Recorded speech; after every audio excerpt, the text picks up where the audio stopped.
মৌলভীবাজারের কুলাউড়ায় মনু নদের ওপর ৩২ কোটি টাকা ব্যয়ে নির্মিত রাজাপুর সেতুটির নির্মাণ কাজ শেষ হয় ২০২১ সালে।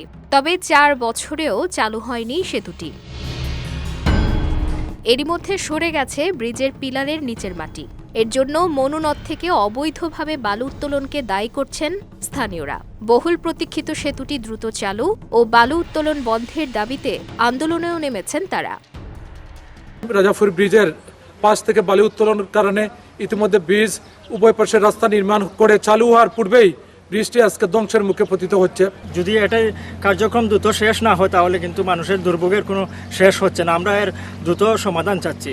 সরকারিভাবে ইজারাকৃত বালু মহালদাররা তারা ব্রিজের নিকটতম এলাকা থেকে তারা বালু উত্তোলন করে, ফলে ব্রিজ আসলে ঝুঁকির মুখে।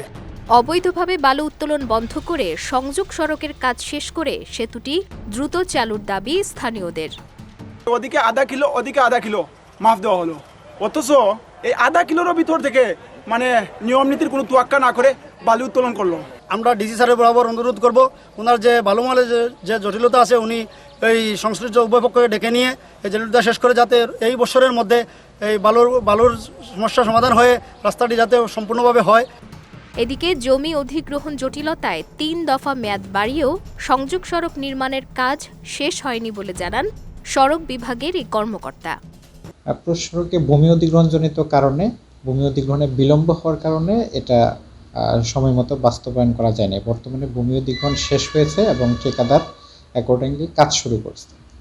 আমাদের প্রকল্পের মেয়াদ ২০২৬ পর্যন্ত বৃদ্ধি করা হয়েছে। ২০২৬-এর মধ্যে, জুন ২০২৬-এর মধ্যে এটা সম্পন্ন হবে ইনশাআল্লাহ। অন্যদিকে কেউ অবৈধভাবে বালু উত্তোলন করলে ব্যবস্থা নেয়ার কথা জানান জেলা প্রশাসনের এই কর্মকর্তা।